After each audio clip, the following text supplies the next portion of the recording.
Channel subscribe करें और मेरे हर अपडेट आपको मिले इसके लिए बेल आइकन जरूर दबाइएगा। नमस्कार, जनता पॉलिटिक्स में आपका स्वागत है। पिछले कुछ दिनों से शंकराचार्य देश में बड़ा मुद्दा बन गए हैं और इसका कारण उनके द्वारा राम मंदिर प्राण प्रतिष्ठा समारोह का विरोध करना है। प्रारंभ में सभी हिंदुओं ने सहृदय इस बात को मान लिया कि उनके अपने कुछ नियम कानून और मान्यताएं होती हैं, जिस कारण वो आने में अक्षम होंगे। मैंने स्वयं अपने एक वीडियो में यह बात कही थी कि जो भी हो वो हमारे धर्म गुरु हैं और हमें उनका सम्मान करना ही चाहिए। इसी कारण से मैं विगत कुछ दिनों से इस मुद्दे को सोशल मीडिया पर अवॉइड करती जा रही थी। जबकि तरह तरह की बातें उनके संदर्भ में सामने आ रही थी, फिर भी उस पर कुछ न बोलना ही उचित लगा, क्योंकि बात निकलेगी तो फिर दूर तलक जाएगी। लेकिन परसों कुछ ऐसा हुआ जिसके बाद मुझे चुप रहना सही नहीं लगा। दरअसल मैंने एक के बाद एक कई यूट्यूब चैनलों पर इनके साक्षात्कार देखे, विशेषकर शंकराचार्य अविमुक्तेश्वरानंद का, और उसमें इनकी भाषा, शैली और बात करने का तरीका देखकर मुझे लगा कि अगर ये हमारे हिंदू धर्म के आधार स्तंभ हैं, तो इस धर्म को समाप्त होने से कोई नहीं रोक सकता। वैसे तो हमारे जीवन यापन, संस्कारों, परंपराओं और धर्म से जुड़ाव में इनकी कोई भूमिका नहीं है, क्योंकि हमने धर्म के हित में इस पद का उपयोग होते बिरले ही कभी देखा होगा। लेकिन फिर भी है तो ये हमारे पूज्य ही, और हमें इनसे आशा भी रहती है कि ये समय आने पर धर्म के लिए खड़े रहेंगे। धर्म के सर्वोच्च पद पर विराजमान इन महान विभूतियों से मार्गदर्शन की भी उम्मीद रहती है, लेकिन विगत कुछ दिनों में यह सारी उम्मीदें हवा हो गई।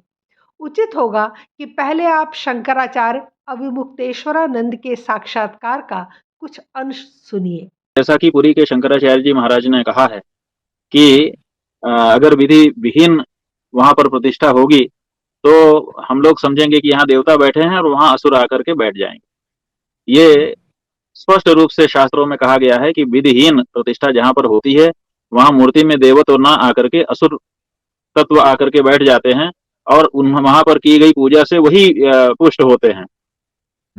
यहाँ जो उनकी चिंता है वही हम सबकी भी चिंता है। कैसे शंकराचार्य जी यह दावा कर रहे हैं कि प्राण प्रतिष्ठा विधि विधान से नहीं की जाएगी? अगर वो मंदिर पूर्ण न होने को अधूरा विधि विधान कह रहे हैं, तो उनसे पूछना पड़ेगा कि ज्योतिर्लिंग सदैव स्वयंभू होते हैं, यानी इनकी उत्पत्ति स्वतः होती है, इन्हें मानव अपने हाथों से नहीं बनाते। तो स्वाभाविक है कि 12 ज्योतिर्लिंग में पहले शिवलिंग की स्थापना हुई होगी, मंदिर तो बाद में ही बना होगा। ऐसे ही माता के सिद्ध पीठों की बात करें तो जिन 52 स्थानों पर माता सती के अंग गिरे, वहां मंदिर कब बना?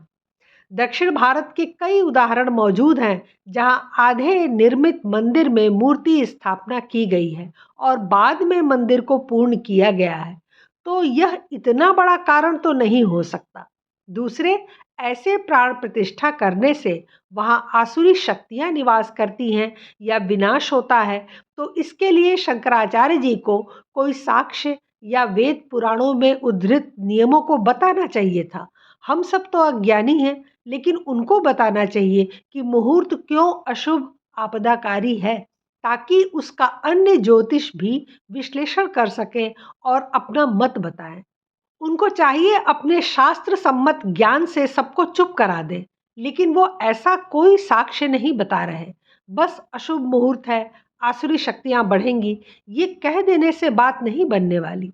और सबसे महत्वपूर्ण बात, रामचरितमानस में प्रभु श्री राम के जन्म प्रकरण का एक दोहा है कि जोग लगन ग्रह बार तिथि सकल भय अनुकूल, चरु अरु अचर हर्ष जुत राम जन्म सुखमूल। अर्थात श्री राम का जन्म अच्छा समय देखकर नहीं हुआ, बल्कि उनके जन्म से सभी योग, ग्रह, नक्षत्र, तिथियां आदि अपने आप अनुकूल हो गए। इस पर ध्यान नहीं दिया शंकराचार्य जी ने। हम सब जानते हैं कि पुराने समय में शंकराचार्य का पद राजा से भी बड़ा हुआ करता था। वो आज भी है। यह सम्मान उनके ज्ञान के कारण था उनके कार्यों के कारण था। यह सम्मान धमकी देकर प्राप्त नहीं होता था।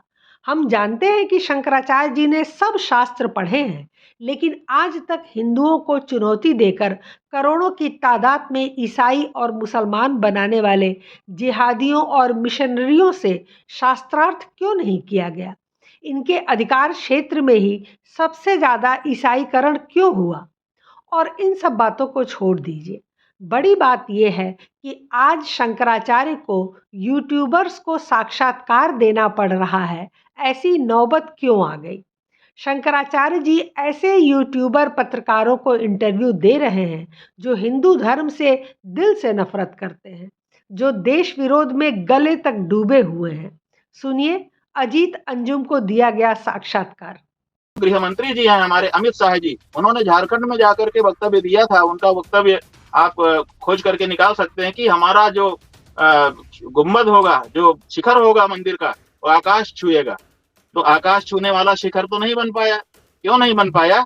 क्योंकि जब बैठक हुई तो वहां पर यह विचार हुआ कि अगर हम बहुत बड़े मंदिर के चक्कर में पड़ेंगे तो 10-15 साल बनाने में लग जाएंगे, तो फिर वो ठीक नहीं होगा। इसलिए अगले चुनाव के पहले ही हमको बना के खड़ा कर देना चाहिए। आपको क्या लगता है कि 22 जनवरी को चुनाव से 2 महीने 2.5 महीने पहले ये जो हो रहा है या 3 महीने पहले क्यों हो रहा है? सिर्फ चुनाव मकसद है?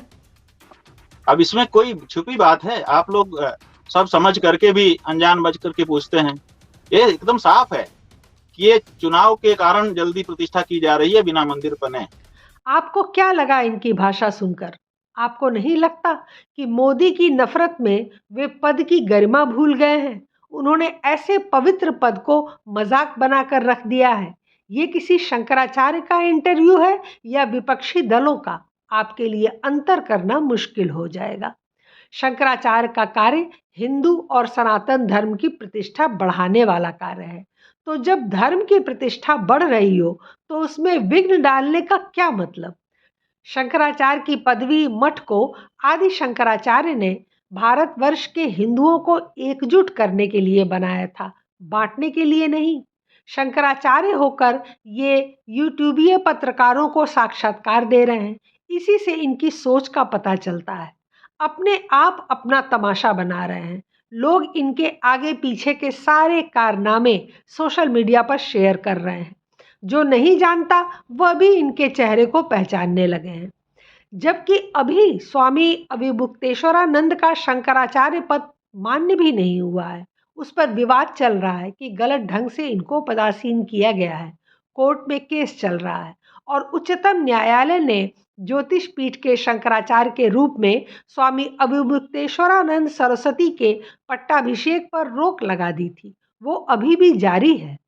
शंकराचार्य पद का सम्मान है, परंतु अब इस अनर्गल बकवास के बाद प्रत्येक हिंदू के मन में प्रश्न उठना स्वाभाविक है कि आखिर शंकराचार्य पद इतना महत्वपूर्ण क्यों है? शंकराचार्य का धर्म के प्रति क्या दायित्व है? क्या वो अपना दायित्व निभा रहे हैं या केवल राजनीति की जा रही है? ये सोशल मीडिया का युग है। अब लोग पूछेंगे ही कि आपका क्या योगदान है मंदिर निर्माण में, या आपने कितने हिंदुओं को मतांतरण से रोका, या धर्म की पताका फहराने में आपकी क्या भूमिका है। तब कहने को कुछ नहीं रहेगा। अब वीडियो के एक और क्लिप में इनके क्रोध, विरोध और चिढ़ की पराकाष्ठा भी देख लीजिए। और इतिहास में ये दर्ज हो जाएगा। पूरा कैंपेन चलाया जा रहा है कि राम आ रहे हैं। इस कैंपेन पर आपका क्या कहना है?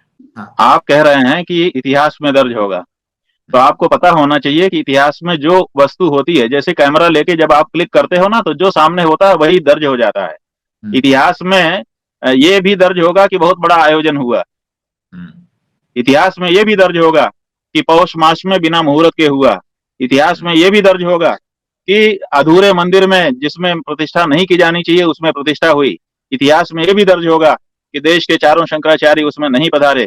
इतिहास में ये भी दर्ज होगा कि सनातन धर्म की वहां पर घोर उपेक्षा की गई। इतिहास में ये भी दर्ज हो गया कि एक जिम्मेदारी वाले पद पर बैठाए गए व्यक्ति के द्वारा शंकराचार्यों का अपमान कराया गया। इतिहास में ये भी दर्ज होगा कि भारतीय जनता पार्टी के द्वारा मनोनीत किसी पदाधिकारी के द्वारा हिंदू समाज में फूट डालने वाले बयान दिए गए। ये सब दर्ज होगा। इसके बाद कोई क्या कह सकता है? निशब्द हो गई हूँ। इनके गुरु की याद तो आप सबको होगी ही। स्वामी जी, अगर नरेंद्र मोदी देश के प्रधानमंत्री बनते तो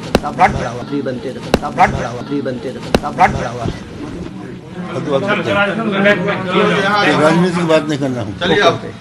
ये सब कुछ देखने के बाद हर हिंदू मानस आहत है। प्राण प्रतिष्ठा को अपनी प्रतिष्ठा से जोड़ने वाले ऐसे संतों से बस इतना आग्रह है कि काल की गति मोड़ने का दम्भ न भरें। क्रोध भी धारण करने के लिए भगवान परशुराम के स्तर का ऋषि बनना पड़ता है। आप एक पद पर हैं, उसकी गरिमा मत गिराइए। संत हैं, राजनीति मत कीजिए। अब तक सब लोग ससम्मान चुप थे, लेकिन इनके आक्रमण प्रतिदिन बढ़ते गए। अब इन सब के पुराने वीडियो बाहर आ रहे हैं। उन्हें अब सामान्य जनता की सामान्य ट्रोलिंग के लिए और प्रश्नों के लिए तैयार रहना चाहिए। जनता ने पहले इग्नोर किया, लेकिन अब उनके लिए राम भगवान और उनके मंदिर के समक्ष ये मठाधीश कोई महत्व नहीं रखते। मंदिर पर आक्षेप सीधे राम पर आक्षेप है। हम ऐसे समय में हैं जब बिखरा हुआ हिंदू राम मंदिर के कारण एकजुट हो रहा है। ऐसे में इन संतों और उनके अनुयायियों के शब्द किसी की भी सहायता नहीं कर रहे हैं। कैमरे पर थप्पड़ मारते, घनघोर जातिगत टिप्पणियां करते, मन में व्यक्ति से घृणा पाले, आप सब उस शंकराचार्य का नाम धारण कर रहे हैं जिन्होंने स्वयं शिव जी से शिक्षा ली थी। आपको नहीं जाना है, मत जाइए। मठ में वैसे ही प्रवचन कीजिए जैसे करते रहे हैं। शास्त्र समझाइए, धर्म का विस्तार कीजिए, लेकिन बिना तर्क और साक्ष्य के जनता को दिग्भ्रमित मत कीजिए। न ही उसकी आस्था और श्री राम से प्रेम का निरादर कीजिए। और अंत में उन सभी लोगों के लिए जो राम मंदिर प्राण प्रतिष्ठा समारोह में शामिल होने से इनकार कर चुके हैं। अयोध्या के महंत श्री मिथिलेश नंदिनी शरण जी द्वारा कही गई एक बात बहुत गूढ़ और सार्थक है, जो किसी को भी सोचने पर मजबूर कर देगी कि क्या अपराध किया है उन विधर्मियों ने राम मंदिर का न्योता ठुकराकर। यदि प्राप्ति में अमृत सामने आने वाला हो तो कौन असुर है कौन सुर है? अमृत मूल्यवान है। और अगर नहीं कोई कर रहा है तो इसका दुर्भाग्य है। आप कल्पना तो करिए कि असुरों ने भी इस बात को ठीक माना था। कथा यहाँ खत्म नहीं होती है। प्रस्ताव हुआ तो असुर तैयार हो गए, बोले हम अमृत की प्राप्ति है तो हम साथ चलेंगे समुद्र मथने के लिए। आज किसी की मेधा, आज किसी का चिंतन असुरों के भी नीचे चला गया है कि वो अपनी राजनीतिक प्रतिद्वंदिता में श्री राम की उपेक्षा कर रहा है। शत्रु भी कहे कि चलो मंदिर दर्शन करने चलते हैं तो जाना चाहिए, क्योंकि कहने वाला शत्रु है, लेकिन मंदिर दर्शन से कृपा तो दोनों को मिलने वाली है। इसके बाद कुछ कहने सुनने को शेष नहीं रह जाता है। जब कोई भी वर्ग असुरों से भी नीचे चला जाता है तो उस पर चर्चा ही व्यर्थ है। जय श्री राम, जय जय श्री राम। आशा है आज का एपिसोड आपको अच्छा लगा होगा। आज के लिए बस इतना ही। हमारे चैनल को सब्सक्राइब करें, लाइक करें और शेयर करें। अपने विचार हमें कमेंट बॉक्स में ज़रूर बताएं। धन्यवाद, नमस्कार।